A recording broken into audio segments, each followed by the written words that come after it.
politics in the House of Lords tried to throw out a lot of the worst aspects of the government's welfare reform bills. But the government put pressure on ministers, determined to ensure that they put it through. The government see that these harsh measures against disabled people and sick people and unemployed people as vote winners. And to some extent they are.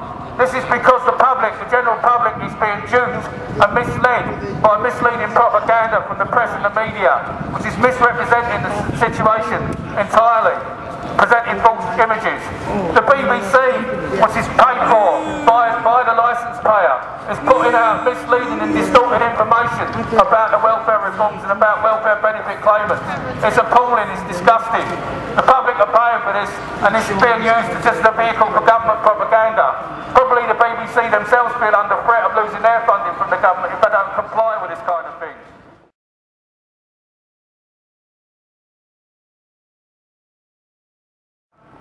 I've been supporting a friend through an appeal process who's been put under such a degree of stress that he feels suicidal. A number of people I know are in the same situation. I myself am living with the anxiety of waiting on the results of an assessment that I had the other day.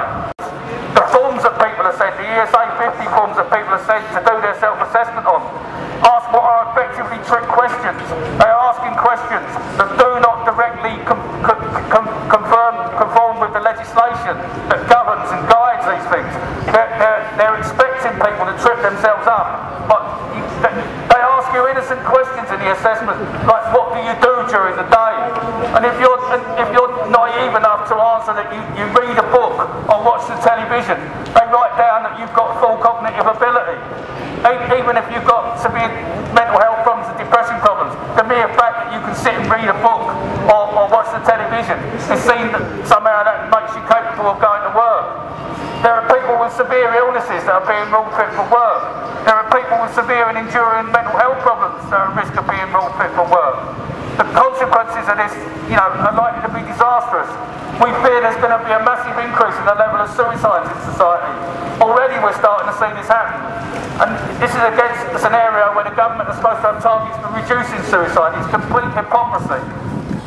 They're not gaining anything by the way they're treating sick and disabled people. It's entirely unacceptable, and we really need to do something to wake people up to understand what's going on. We need to change the perceptions of people to make them understand the reality of what's happening.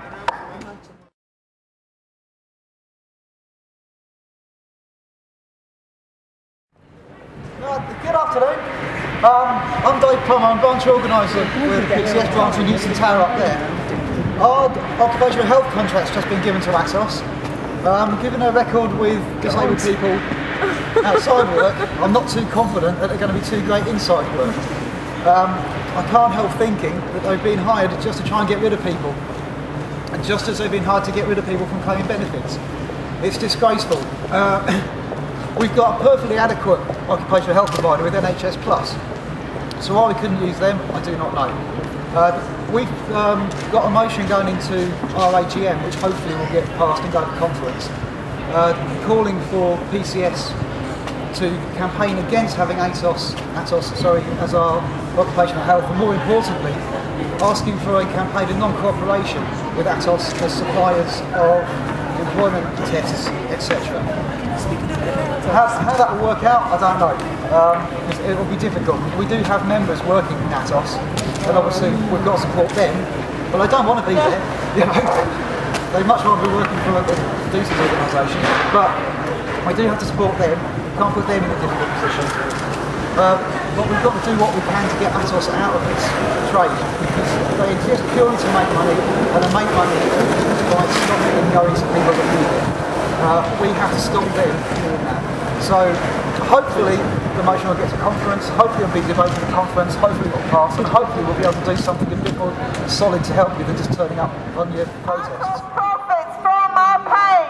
We say never again. ATOS profits from our pain. We say never again. ATOS profits from our pain. We say never again. ATOS, we're here to stay.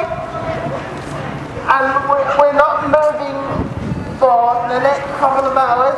So, all, as you know, the bill's changing, but we don't all agree, and we're here to stay.